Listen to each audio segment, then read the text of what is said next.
मैं राघव क्लासेज की एआई चंचली।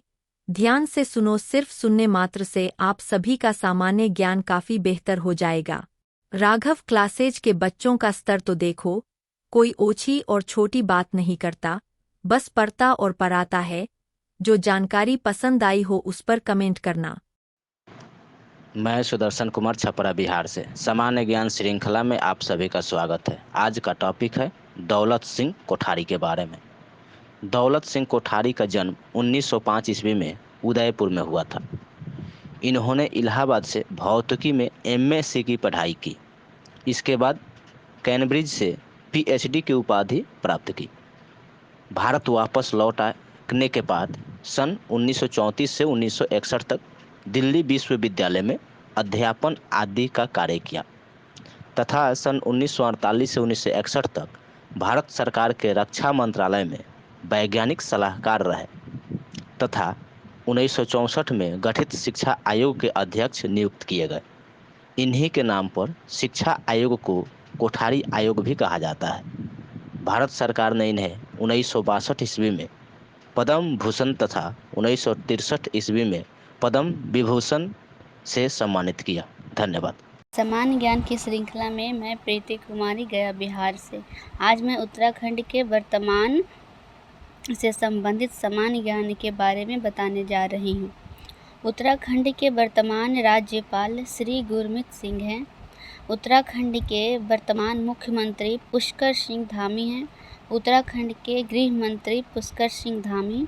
उत्तराखंड के वर्तमान वित्त मंत्री पुष्कर सिंह धामी। उत्तराखंड के वर्तमान शिक्षा मंत्री डॉक्टर धन सिंह रावत। उत्तराखंड के वर्तमान खेल मंत्री अरविंद पांडे। उत्तराखंड के वर्तमान स्वास्थ्य मंत्री डॉक्टर धन सिंह रावत। उत्तराखंड के वर्तमान परिवहन मंत्री यशपाल आर्य। उत्तराखंड के वर्तमान कृषि मंत्री सुबोध उनियाल। उत्तराखंड के वर्तमान मुख्य न्यायाधीश राघवेंद्र सिंह चौहान। उत्तराखंड राज्य के वर्तमान पुलिस महानिर्देशक अशोक कुमार। उत्तराखंड के वर्तमान में मुख्य चुनाव आयुक्त चंद्रशेखर भट्ट है। धन्यवाद। मैं शिल्पी कुमारी पटना से। आज मेरा टॉपिक है सागरमल गोपा। सागरमल गोपा 1900 से 1946 ईसा पूर्व। इनका जन्म जैसलमेर में हुआ। इन्होंने 1915 ईस्वी में अपने सहयोगी के साथ मिलकर सर्वाधिकारी वात्स्यायन की स्थापना की। वर्ष 1920 ईस्वी में इन्होंने जैसलमेर के महारावल के समक्ष जनता की समस्याओं को बताई और उन्हें दूर करने की आग्रह की।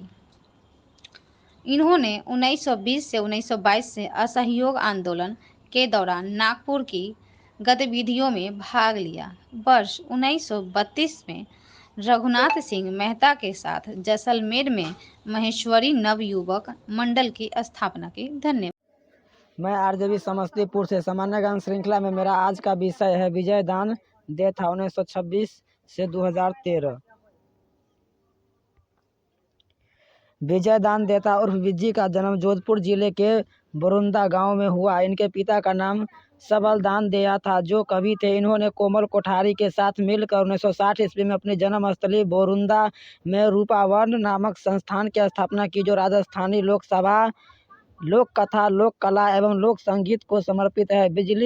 विज्जी हिंदी और राजस्थानी के उत्कृष्ट लेखक माने जाते हैं। उन्होंने राजस्थानी लोक कथाओं का संकलन बतारी फुलवारी 14 खंडों में 1960 से 75 ईस्वी में नाम से, राजस्थानी लोकगीतों का संकलन राजस्थानी लोकगीत 6 खंडों में नाम से तथा राजस्थानी कहावतों का संकलन 8 खंडों में किया है। विज्जी की प्रमुख कृतियों में दुविधा कहानी, सपन प्रिया लघु कथा, महामिलन उपन्यास, तीडो राव उलझन उपन्यास, अलेखू हिटलर लघु कथा, कब्बो रानी बाल कथा उल्लेखनीय है। इनकी लिखी कई कहानियों पर फिल्म निर्देशकों ने फिल्म बनाई है। इनमें प्रमुख है मणि कौल की दुविधा, अमोल पालेकर की पहली, प्रकाश झा की परिणीति और श्याम बेनेगल की चरणदास चोर। इसके अलावा प्रसिद्ध रंगकर्मी हसीब तनवीर के बहुचर्चित नाटक चरणदास चोर बिज्जी की लोक कथा फितरती चोर पर आधारित है।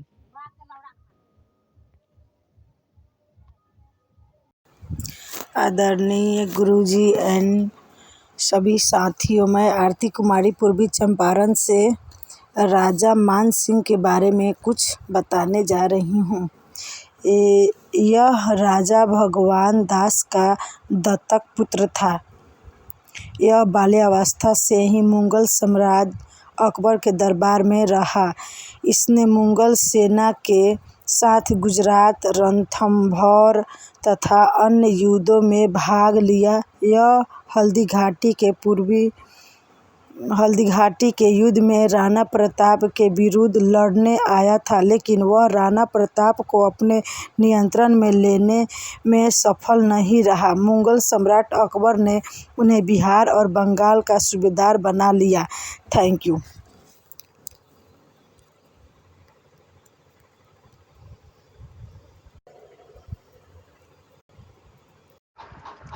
मैं शिवा कुमार औरंगाबाद बिहार से समान ज्ञान की इस श्रृंखला में आप सबका स्वागत है। हमारा आज का टॉपिक है जय नारायण व्यास। वे जोधपुर के निवासी थे। वे गांधीवादी कांग्रेसी नेता थे। राजस्थान राज्य के एकीकरण में इनकी महत्वपूर्ण भूमिका रही। ये 2 बार राजस्थान के मुख्यमंत्री बने। राज्य के विकास कार्यों में इनकी अत्यंत ही सराहनीय भूमिका रही। 14 मार्च 1963 को उनका निधन हो गया। ये 1927 में तरुण राजस्थान के प्रधान संपादक रहे। इन्होंने 1936 ईस्वी में मुंबई से अखंड भारत पत्र भी निकलवाया। उन्हें शेर ए राजस्थान के नाम से जाना जाता है। धन्यवाद। सामान्य ज्ञान श्रृंखला में मैं रूबी कुमारी दरभंगा बिहार से। आज का मेरा टॉपिक है वीर दुर्गादास। इसके लिए कुछ प्रमुख तथ्य बोलने जा रही हूँ। ये मरवाड़ के शासक जसवंत सिंह के घनिष्ठ मित्र थे। जमरूद में जसवंत सिंह की मृत्यु के पश्चात अजीत सिंह का जन्म हुआ। मरवाड़ को मुगल साम्राज्य में मिलाने की नीयत से राजकुमार अजीत सिंह को दिल्ली में रोक लिया गया और कैद कर लिया गया। वीर दुर्गादास ने अत्यंत चालाकी से अजीत सिंह को मुगलों की कैद से मुक्त करा लिया। अजीत सिंह को मुक्त कराने के बाद ये उन्हें सर्वप्रथम मारवाड़ के ले गए, फिर कलांदी में कड़ी सुरक्षा में रखकर उनका पालन पोषण कराया। वीर दुर्गादास के कारण ही अजीत सिंह मारवाड़ की गद्दी पर आसीन हुए। कुछ सरदारों ने बहकावे में आकर अजीत सिंह ने इन्हें मारवाड़ से निकलवा दिया। मारवाड़ से निष्कासन के पश्चात इन्होंने उदयपुर में शरण ली। धन्यवाद। मैं रेणु शर्मा रोहतास बिहार से समान ज्ञान श्रृंखला में आप सबका स्वागत करती हूँ। मेरा आज का विषय है मीराबाई और पद्मिनी। मीराबाई मेवाड़ के राणा उदय सिंह के भाई भोजराज की पत्नी तथा मेड़ता के सरदार रतन सिंह की पुत्री थी। यह बचपन से ही कृष्ण भक्ति में लीन रहा करती थी। वह कृष्ण को ही अपना पति मानकर गीत लिखती और गाती थी। भोजराज को यह व्यवहार बिल्कुल पसंद नहीं था, अतः उन्होंने उसे मारने का कई बार प्रयास किया, लेकिन दैवीय शक्ति के कारण वह प्रत्येक बार बच गई। जहर का प्याला भी उसके पास पीने के लिए भेजा गया। काला विषधर सर्प भी एक टोकरी में रखकर उनके पास भेजा गया, परंतु प्रत्येक बार मीराबाई बच गई। मीरा के पद भारतीय हिंदी साहित्य की अमूल्य धरोहर है। रानी पद्मिनी मेवाड़ के राणा रतन सिंह की पत्नी थी, जो अपनी सुंदरता के कारण बहुत प्रसिद्ध थी। उनकी सुंदरता पर मोहित होकर ही उसे प्राप्त करने के लिए अलाउद्दीन खिलजी ने चित्तौड़ पर आक्रमण कर दिया। अलाउद्दीन खिलजी ने अत्यंत चालाकी से राणा रतन सिंह को अपने खेमे में कैद कर लिया। राणा रतन सिंह को मुक्त कराने गए गोरा और बादल लड़ते लड़ते मारे गए। इधर रानी पद्मिनी ने अन्य राजपुतानियों के साथ आग में कूदकर जौहर कर लिया और अपने धर्म की रक्षा की। धन्यवाद। मैं मधुमाला कुमारी डिस्ट्रिक्ट बेगूसराय जिला बिहार से। आज का टॉपिक सामान्य श्रृंखला में महाराणा संग्राम सिंह। वे भारत के इतिहास में राणा संगा के नाम से प्रसिद्ध है। उनकी गणना महान शासक और योद्धा के रूप में होती है। उन्होंने इब्राहिम लोदी की सेना को 2 बार पराजित किया और चंद्री के किले पर अधिकार स्थापित कर लिया। इनके शीर्ष और पराक्रम का लोहा तत्कालीन गुजरात और मालवा के सुल्तानों ने भी माना था। इनका अंतिम युद्ध मुगल वंश के संस्थापक बाबर के साथ 1527 ईस्वी में भरतपुर के निकट खनवा के मैदान में हुआ था। इस युद्ध में बाबर की जीत हुई। इस युद्ध में राणा संगा ने अपनी अभूतपूर्व वीरता का परिचय दिया। युद्ध में पराजय के साथ ही राजपूतों की सारी आशा समाप्त हो गई। धन्यवाद। पल्लवी कुमारी वैशाली से। आज का मेरा टॉपिक है सामान्य ज्ञान के श्रृंखला में राजा भारमल। वे आमेर का कछवाहा राजा था। वे अपने भतीजे रतन सिंह और आस्करन को मारकर आमेर के राजा बने। वे बड़े कूटनीतिज्ञ थे। उन्होंने अपनी पुत्री की शादी मुगल सम्राट अकबर से की। इस प्रकार वह अकबर का प्रिय पात्र बन गया। इनकी पुत्री से ही शहजादे सलीम का जन्म हुआ। राजा भारमल के पुत्र भगवान दास ने भी अपने पिता का अनुसरण करते हुए अपनी पुत्री मानवाई का विवाह शहजादे सलीम से कर दिया। धन्यवाद। मैं प्रियंका ठाकुर गया जिला बिहार से। इस समान ज्ञान श्रृंखला में आप सभी का स्वागत करती हूँ। मैं आज पृथ्वीराज चौहान के बारे में बताना चाहती हूँ। वह दिल्ली के राजा अनंगल पाल की लड़की का पुत्र थे। अनंगल पाल के कोई पुत्र नहीं था, इसलिए पृथ्वीराज ने चौहान को वंश का राजा बनाया गया। इससे उनकी मौसी का लड़का और वह कनज्जी का राजा जयचंद उसे वैमनस्य करने लगा। पृथ्वीराज उस समय का महान योद्धा एवं राजस्थान के राजपूत राजाओं का सिरमौर था। उसने अनेक युद्ध में विजय प्राप्त की। जयचंद की पुत्री संयोगिता उसकी वीरता और पराक्रम पर मुग्ध हो गई, अतः उससे द्वारपाल के रूप में खड़ी पृथ्वीराज की प्रतिमा को अपने स्वयंवर के दिन दरमाला का पहना दी, जहाँ पृथ्वीराज सुनो सुनो सुनो मेरी आवाज़ सुनो। आदरणीय गुरुदेव एवं मेरे सभी साथीगण, मैं पप्पू कुमार, पलामू, झारखंड। आज का विषय उत्तराखंड में प्रथम राज्य की प्रथम महिला एवरेस्ट विजेता बछेंद्री पाल, उत्तराखंड के प्रथम मुख्यमंत्री नित्यानंद स्वामी, राज्य के प्रथम राज्यपाल सुरजीत सिंह बरनाल, उत्तराखंड विधानसभा के प्रथम अध्यक्ष प्रकाश पंत, राज्य के प्रथम निर्वाचित मुख्यमंत्री नारायण दत्त तिवारी, असुलिपि में देश के पहले पीएचडी जो उत्तराखंड राज्य के थे गोपाल दत्त बिष्ट, उत्तराखंड राज्यसभा की प्रथम महिला मेजर जनरल माया टम्टा। धन्यवाद। मैं पुष्पा ठाकुर चेरकी जिला गया बिहार से। मैं आज इस सामान्य ज्ञान श्रृंखला में आप सभी का अभिनंदन करती हूँ। आज मैं उत्तराखंड के बारे में बताने वाली हूँ। उत्तराखंड राज्य भारत का 27वां राज्य है। 9 नवंबर 2000 को उत्तर प्रदेश राज्य से अलग कर इस राज्य का गठन किया गया था। उत्तराखंड राज्य के गठन के समय इसका नाम उत्तरांचल रखा गया था, लेकिन 1 जनवरी 2007 को राज्य के नाम को परिवर्तित करके उत्तराखंड रखा गया। क्षेत्रफल की दृष्टि से उत्तराखंड का भारत में 19वां स्थान है। उत्तराखंड अपनी संस्कृति और प्राकृतिक सौंदर्य के कारण पूरे भारत में प्रसिद्ध है। यह भारत का संपन्न राज्य है। यह राज्य प्राकृतिक खनिजों से भी भरपूर है और धार्मिक रूप से भी। यह राज्य बहुत प्रसिद्ध है, इसलिए इसे देवभूमि भी कहा जाता है। गंगोत्री, यमुनोत्री, बद्रीनाथ और केदारनाथ की प्रसिद्ध धाम इसी राज्य में है। यहाँ उत्तराखंड में से संबंधित सामान्य ज्ञान के बारे में जानकारी भी दी जाती है। धन्यवाद। सामान्य ज्ञान श्रृंखला में मैं प्रियंका कुमारी मधुबनी बिहार से मैं आज पृथ्वीराज चौहान के बारे में बोलने जा रही हूँ। पृथ्वीराज चौहान दिल्ली के राजा अनग्नपाल की लड़की का पुत्र था। अनग्नपाल के कोई पुत्र नहीं था, इसीलिए पृथ्वीराज को चौहान वंश का राजा बनाया गया। पृथ्वीराज चौहान एक महान क्षत्रिय राजा थे। इनके जन्म अजमेर में हुआ था। इनके पिता की मृत्यु के बाद उन्होंने अजमेर के राजगढ़ की गद्दी संभाली।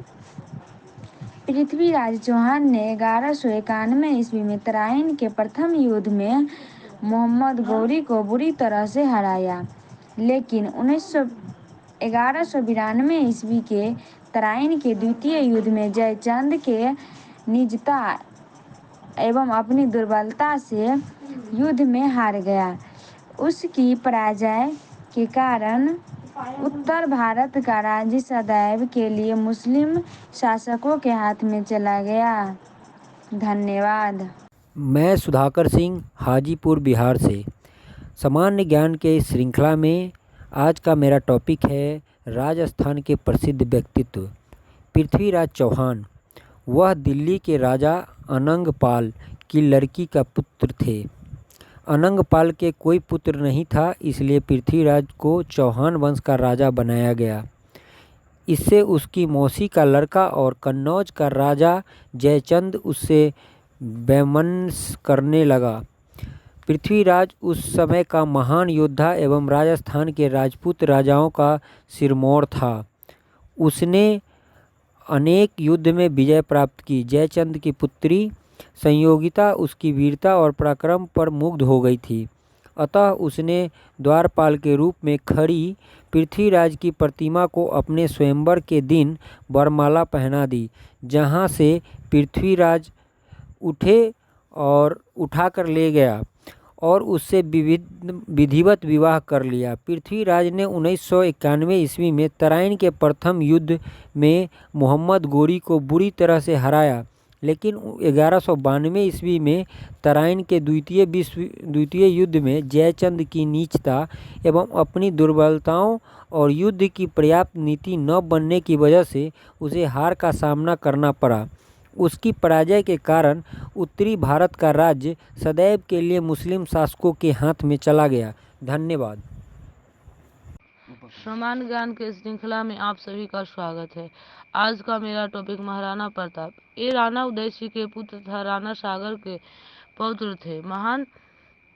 ये महान स्वतंत्रता सेनानी थे। ये राणा उदय सिंह के पश्चात मेवाड़ की राजगिरी पर आसीन हुए। ये जीवन पर्यंत मुगल शासक अकबर के विरुद्ध युद्ध करते रहे, परंतु कभी भी मुगल की अधीनता स्वीकार नहीं किया। इन्होंने अपना स्वाभिमान रखने के लिए आमेर के राजा के साथ भोजन नहीं किया, वरना उनका समान हल्दी घाटी के मैदान में मुगल सेना के विरुद्ध किया। इनका प्रिय घोड़ा चेतक था, जो हल्दी घाटी के युद्ध में मारा गया। इन्होंने मुगल सम्राट अकबर के समक्ष कभी सिर नहीं झुकाया। ये मुगलों से चित्तौड़ को स्वतंत्रता करने के प्रयत्न में हमेशा लगे रहे।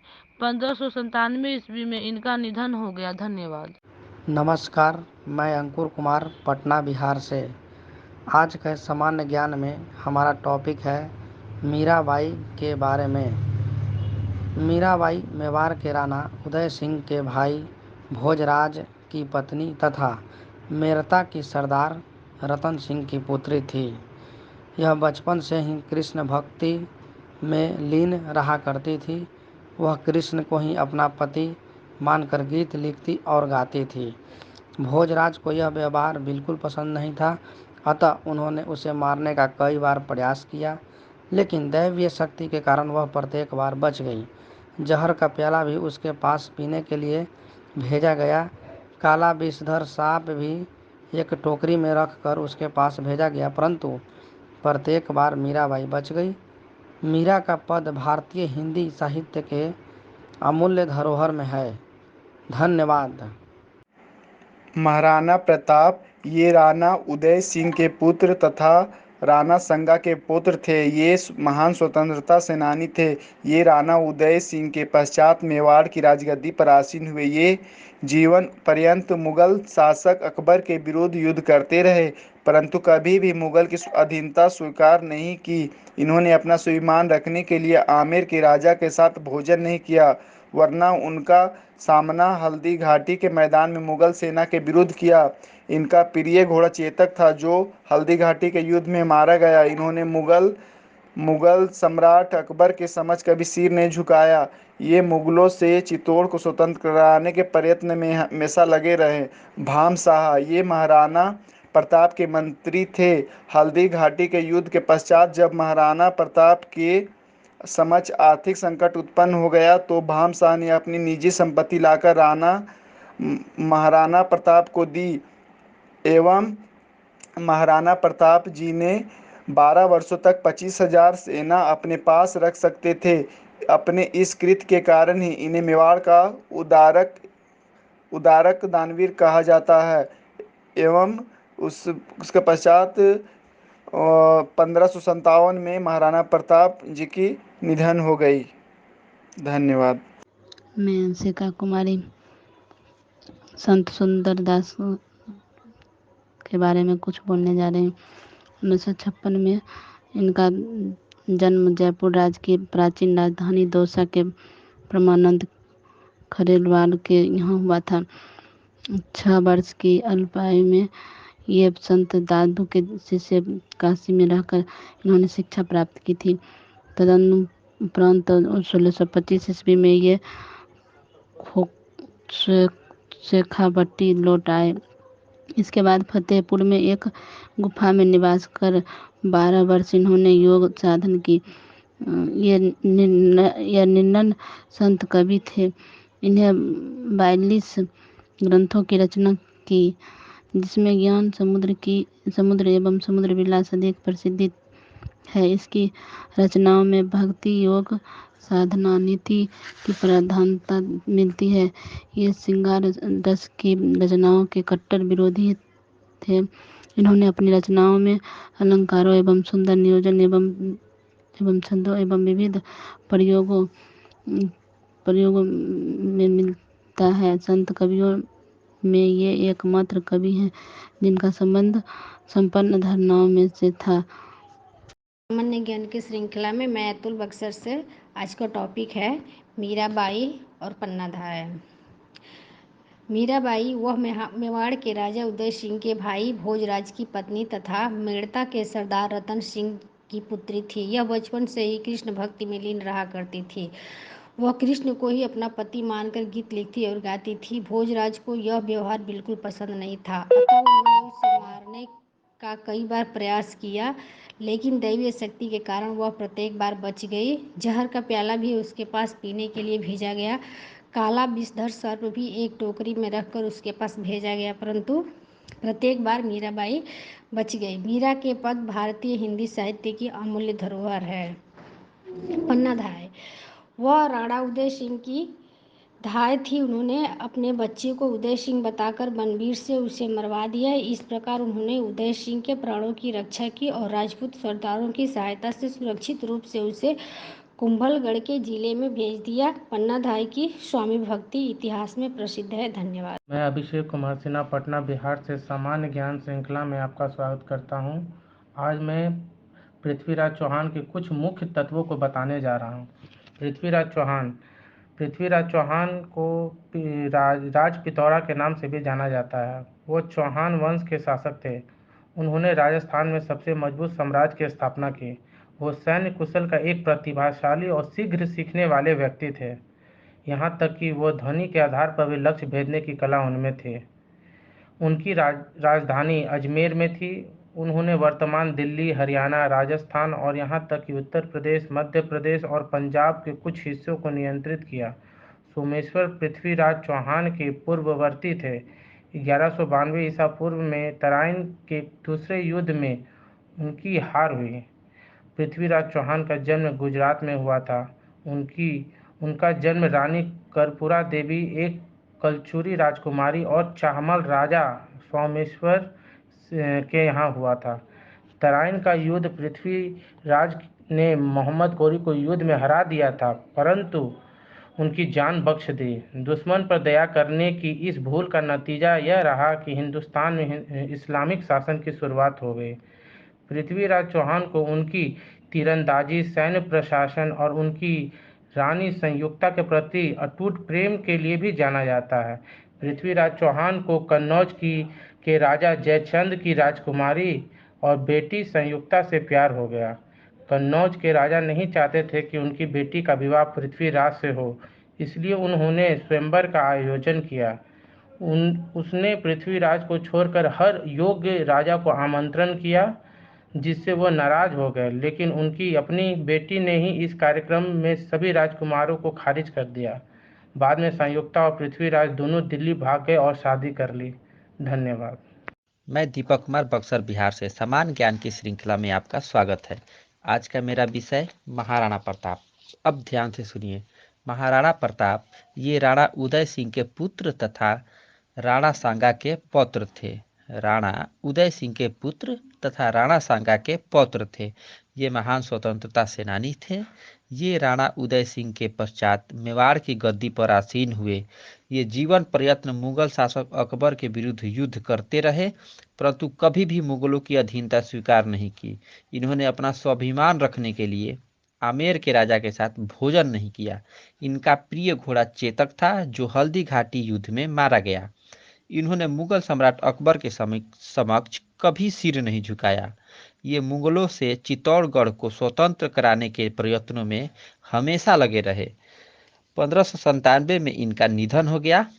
रोज की तरह आज भी आपसे एक सवाल, महाराणा प्रताप ने किस शासक की अधीनता स्वीकार नहीं की? सफर थोड़ा कठिन है, लेकिन हिम्मत नहीं हारूंगा। सफर थोड़ा कठिन है, लेकिन हिम्मत नहीं हारूंगा। इतना तो भरोसा है खुद पर, इस बार बाजी जरूर मैं मारूंगा। धन्यवाद। सामान्य ज्ञान श्रृंखला में आप सभी को स्वागत है। मैं बबली कुमारी, जिला मुजफ्फरपुर से। आज मैं आप सभी को विषय राजस्थान के प्रसिद्ध व्यक्ति तो पृथ्वीराज चौहान के बारे में बोलने जा रहे हैं। वह दिल्ली के राजा अनंगपाल की लड़की का पुत्र थे। अनंगपाल के कोई पुत्र नहीं था, इसीलिए पृथ्वीराज को चौहान वंश का राजा बनाया गया। इससे उसकी मौसी का लड़का और कनिज का राजा जयचंद उससे व्यवसाय करने लगा। पृथ्वीराज उस समय का महान योद्धा एवं राजस्थान के राजपूत राजाओं का सिरमौर था। उसने अनेक युद्ध में विजय प्राप्त की। जयचंद की पुत्री संयोगिता उसकी वीरता और पराक्रम पर मुग्ध हो गई। उसने द्वारपाल के रूप में खड़ी पृथ्वीराज की प्रतिमा को अपने स्वयंवर के दिन वरमाला पहना दी, जहां से पृथ्वीराज उसे उठाकर ले गया और उससे विधिवत विवाह कर लिया। पृथ्वीराज ने 1191 ईस्वी में तराइन के प्रथम युद्ध में मोहम्मद गौरी को बुरी तरह से हराया, लेकिन 1192 ईस्वी के तराइन के द्वितीय युद्ध में जयचंद की नीचता एवं अपनी दुर्बलताओं और युद्ध की पर्याप्त नीति न बनाने की वजह से उसे हार कर सामना करना पड़ा। धन्यवाद। सामान्य ज्ञान श्रृंखला में मैं काजल कुमारी समस्तीपुर से आप सभी का स्वागत करती हूँ। मैं आज कुछ उत्तराखंड राज्य के बारे में बोलने जा रही हूँ। उत्तराखंड राज्य के गठन 9 नवंबर 2000 को हुआ। उत्तराखंड राज्य का आकार आयताकार है। उत्तराखंड की राजधानी देहरादून है। उत्तराखंड के वर्तमान मुख्यमंत्री पुष्कर सिंह धामी हैं। उत्तराखंड के वर्तमान गृह मंत्री पुष्कर सिंह धामी हैं। उत्तराखंड के वर्तमान राज्यपाल श्री गुरमीत सिंह है। उत्तराखंड के वर्तमान शिक्षा मंत्री धन सिंह रावत हैं। उत्तराखंड का राजकीय पुष्प ब्रह्म कमल है। उत्तराखंड का राज्य सीमा 2 राज्यों से लगती है। उत्तराखंड क्षेत्रफल की दृष्टि से भारत में 19वां स्थान है। धन्यवाद। सामान्य ज्ञान श्रृंखला में मैं जित्तू कुमारी आप सबका हार्दिक स्वागत करती हूँ। आज मैं इतिहास से जुड़ी एक ऐसी वीरांगना के बारे में बताने जा रही हूँ जो इतिहास के पन्नों में हमेशा से अमर रही हैं, जिनका नाम था हांडी रानी यानी सलह कुंवर। ये राणा गज सिंह के सरदार चुड़ावत रतन सिंह की नई नवेली दुल्हन थी। चुड़ावत इस पर बड़े आसक्त थे और बहुत प्यार करते थे। इसी बीच चुड़ावत को युद्ध क्षेत्र में जाना पड़ा।